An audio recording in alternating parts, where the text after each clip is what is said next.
What's going on, everybody, and welcome back to another episode of the Young Tipsy and Black podcast, a podcast combining two of my favorite things, wine/spirits and music.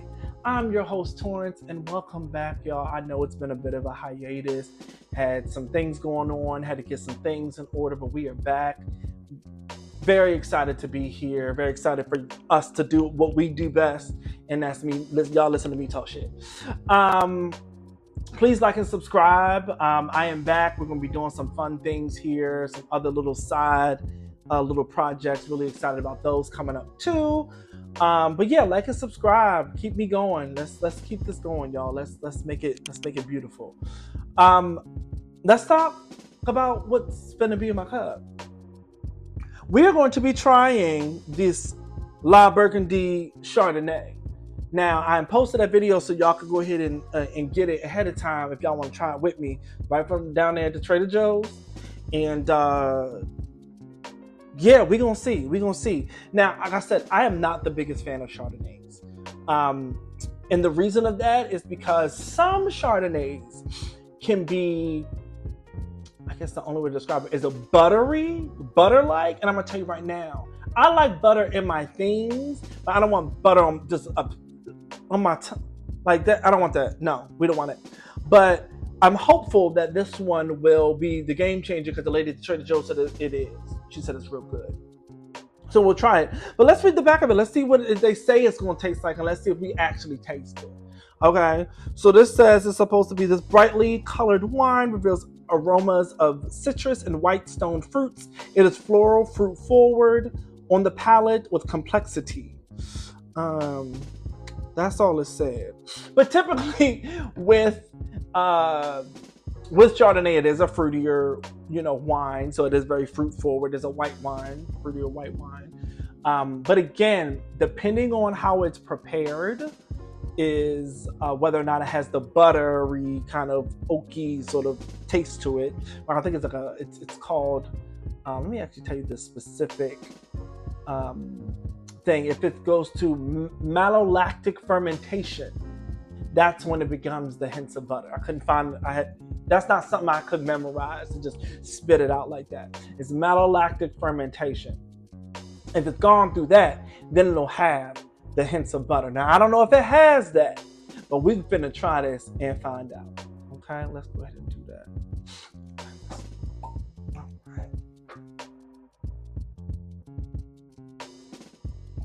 Okay, so it's nice and rich and gold and nice gold color. I let the wine sit out a little bit to come down in temperature. I don't take it straight out the fridge no more.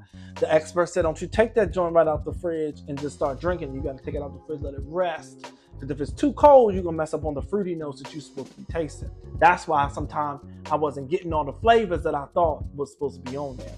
So let's see.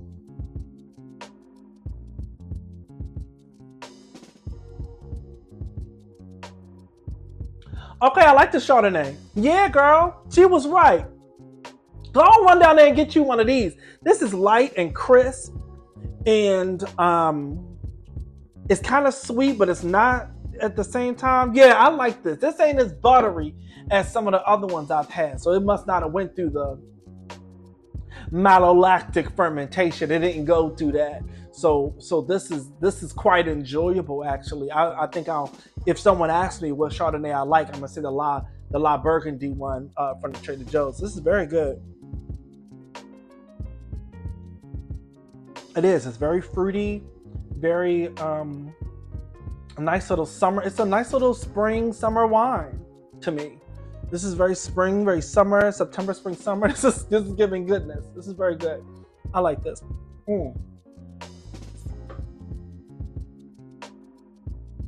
And you know what? I was thinking what would go with, and I was hoping it wasn't no buttery wine, because then it would have threw my thought in my head about what I could pair this with. What is something that's like nice and floral and bright, but also a little bit fruity? And y'all may hate me for saying this, but hashtag Pride Month. We're gonna do Channel Orange. This is a good. I would drink this and listen to Channel Orange and enjoy myself. This is a very nice Chardonnay. And y'all know how I feel about Frank Ocean. Y'all know how I feel about Frank Ocean and Channel Orange. His first studio album, technically speaking, He has had other mixtapes and projects previously to that. But Channel Orange came out in 2012. I remember where I was when I heard it. I remember where I was when I ran and got it. It was quite a sensational album from start to finish for me. It was the album of the summer. I listened to that album daily. I fluctuated between what was my favorite ones and what constantly. For example, like at 1 minute it was, Pyramids, obviously fantastic. But then it became Monks, and then it became Sweet Life, then it became Super Rich Kids. This glass here of this Chardonnay is really giving Sweet Life. It's giving Super Rich Kids. It's giving Monks, Lost. It's giving the up-tempo, just like lost in the middle of it all. Like it's such a fun summertime project, and this is what this wine is giving. This wine is giving fun, it's giving summertime, it's giving outside, it's giving refreshing, it's giving crisp, it's giving a little fruity. Bad Religion, Forrest Gump. You know what I'm saying? Like so I would drink this, and oh my god, I got fruit flies, and this is driving me crazy. I don't know what to do. Anyway, I would drink this Chardonnay and I would listen to Channel Orange constantly, the whole time. I'm going to drink this and listen to Channel Orange. It's so good. One of my favorite projects to ever be. Really, I know it front to back, start to end. If you know, you know. Wow, this is really good. So run on down and get you a La Burgundy Chardonnay. And the acidity is nice. It's not too acidic where my mouth is like, salivating ridiculously, but it's like, it's subtle. Oh, this is good. Yes. Kudos to Trader Joe's lady. Yes. Kudos to her, because I was nervous. I got to try a good Chardonnay, and I wanted something that was crisp or whatever. She said, try this. Try it. You'll like it. She's right, though. I did enjoy it. So yes, pour your glass of this good old Chardonnay while listening to Channel Orange. You will not regret it. Now let's move on to the Tipsy Tea part of the podcast. And let's start with how last week was Juneteenth, and Kendrick Lamar decided that he was going to put together a concert. I call it a festival stage, is what it really was to me, because people started out in the show and then it increasingly got like more popular, like I guess artists as it went on.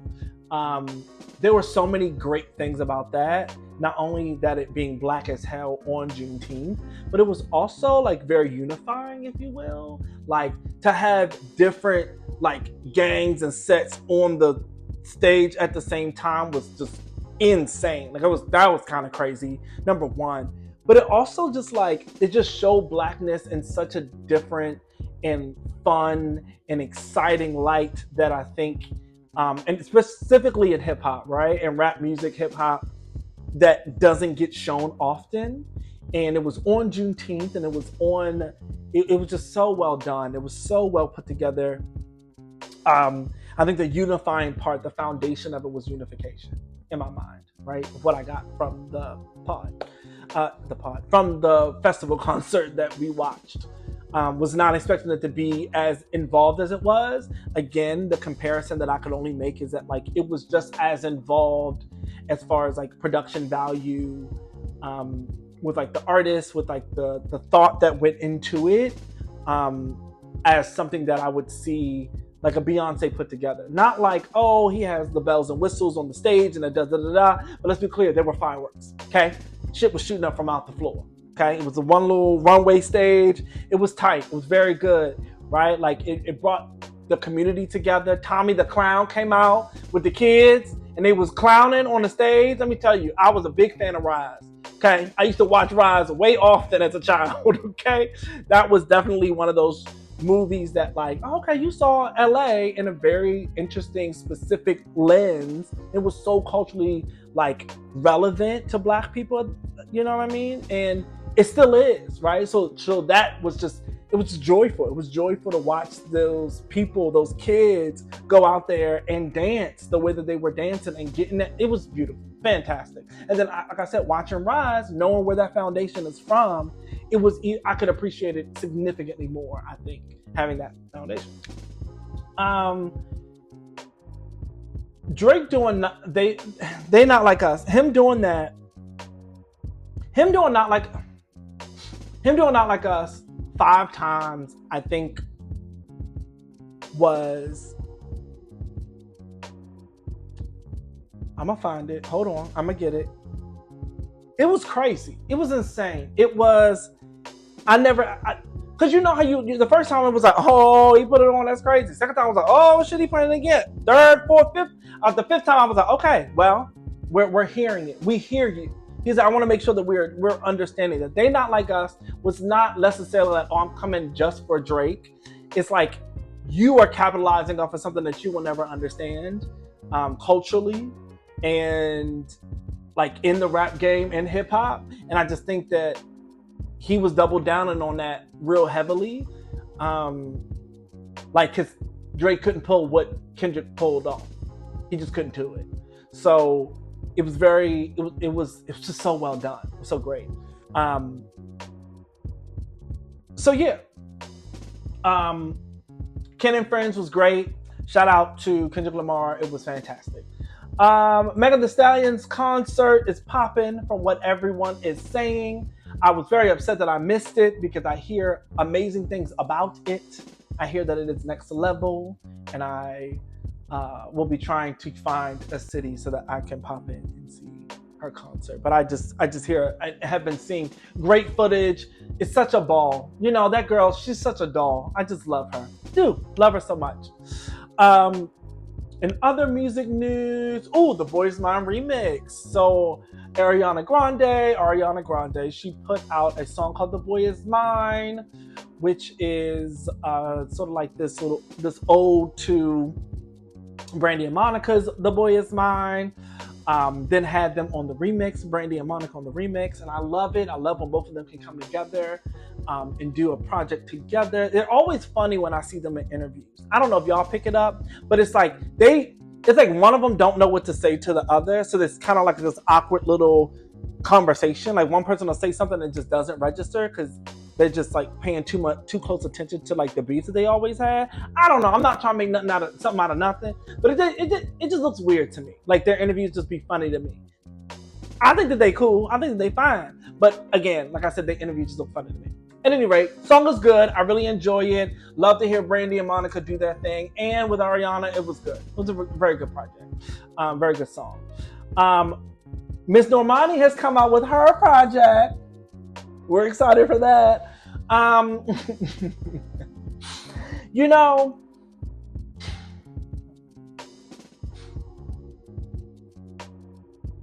Normani sounds good. She is good. I'm looking forward to seeing where she will progress as an artist. I think it took too long for this project to come out for me to be like, oh yeah, like Normani, she back in it. Like, what's up? Like, she here. She did a Rihanna thing, and right now I'm kind of like over with her too, right? Like just artistry in general, where you're like, oh, you're at the pinnacle of your career, and like it took you 5 years to give us this. And I'm not saying it's not good, because it is good. And I like some of the songs on there. It really is. But like, I don't know what happened behind the scenes. Like I said, anything can happen behind the scenes with these record labels. My God, today, right? So there's no shade to her, particularly as like Normani. I got nothing against Normani. But I'm just saying, the songs are good. I was hoping for like a little more, like, you know, I was looking for some heavier hitters. That's all I'm saying, right? No tea, no shade. Speaking of heavy hitters, we're going to talk about Vicky, and Vicky is Victoria Monet, because goddamn, all right, music video, perfect, right? Like that's 106 in Park down. Okay, same with The Boy Is Mine with Ariana. 106 in Park coded. for sure. Okay, top number one, hot. Let's see how long it'll stay on top. Okay, for real, because it was so fantastic. I absolutely loved it. And speaking of Megan, right? Speaking of Victoria Monet and Megan, apparently Victoria Monet is going to be on Megan's new album, which is coming out next week. Very excited for that. Like I said, I love good music, right? Good music just really, really gets me, and it's been so much good music recently that I'm just like, I'm buzzing. It's fantastic. I think that's all I got. Did I miss anything? Justin Timberlake had a DUI. Hopefully he's recovering. Granted, he was on stage, but everybody said he looked high. They said that man only blinked twice in his whole performance. I'm just saying what the people say. It's very funny. The internet is unbelievable. Yeah, I think that's it. Let's go ahead and go to the Sip Responsibly section, shall we?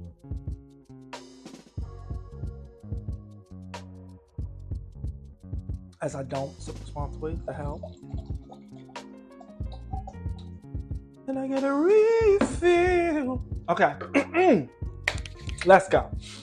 I'm sipping responsibly. All right. A few friends and I traveled to Cleveland to see a show in a dive bar. After the show, the crowd just left the bar, leaving pretty much just us and the band. So we ended up having a true rock star night, boozing with one of our favorite bands. At some point, I hit blackout mode and suddenly woke up the next morning. According to my friends, I entered our hotel room and beeline for the bathroom. As soon as I hit the threshold, I projectile vomited, hitting the ceiling, wall, shower, toilet, sink, you name it, I puked on it. All of that? They sat outside listening to me dry heave for a bit. They said I eventually burst out of the vomit-coated bathroom, told them I wasn't finished, left the hotel room. 5 minutes later, I reappeared with bleach and paper towels and locked myself in the bathroom. When I came back out, a while later, I had completely detailed every square inch of the bathroom like it was a crime scene cleanup. Okay, insisting that nobody but me should have to deal with other people's mess. I then passed out cold for 7 hours. Let me tell you something. To be blackout drunk and still take care and handle your business, I respect this bitch. You got my respect, okay? Yeah, sip responsibly, don't go crazy. But you live in a true rock star night out with your favorite band. Of course you're going to turn up like crazy, okay? Of course you're going to be slightly irresponsible. But I'm going to tell you what this person did. I'm going to tell you what she did or he did. I don't know who it was. I don't know what the gender is. They went and got black, threw up all over the place. They said it. They said if it was in there, I peeked on it. You name it, I peeked on it. That's what they said. But to come back, to be blackout, run out, go get bleach. You see what I'm saying? You see what I'm saying? Come get bleach and then clean up the bathroom like a crime scene cleanup crew. And you be watching them crime shows, how them people be coming in and they be ready to go. Clean an entire bathroom. Insisting that nobody but me should have to deal with other people's mess. Hey, I tell you that right now. That is a friend of mine. I could be friends with you. You go a little crazy now. We all get a little crazy. But you know how to take care of yourself. If you know how to take care of yourself blackout, we're friends. Yeah, if you handle your business, right? Yeah, oh wait, you made a mess. But you went out and you cleaned that stuff up and you came back and that's what you did.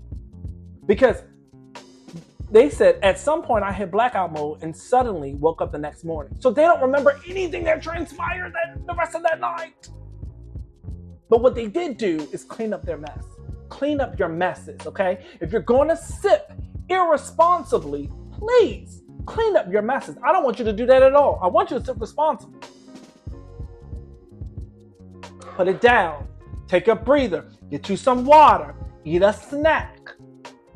But if you're going to show off, if you're going to lose your mind like they did. Lose your mind and get it together, even when you're blackout. I don't want to hear, oh, I can't do it. If they can do it, you can do it. Just saying, you got the power. Wow, that was a good one. I really like that story. That was a good one. That was a good example of sipping irresponsibly, but also being responsible at the same time simultaneously. I love when two bad bitches can be two things can be true at the same time. That's great. I really like this Chardonnay, y'all, and I don't like Chardonnays. I don't. This is fruity and crisp, and I'm gonna listen to Channel Orange right after this. I tell you, I am.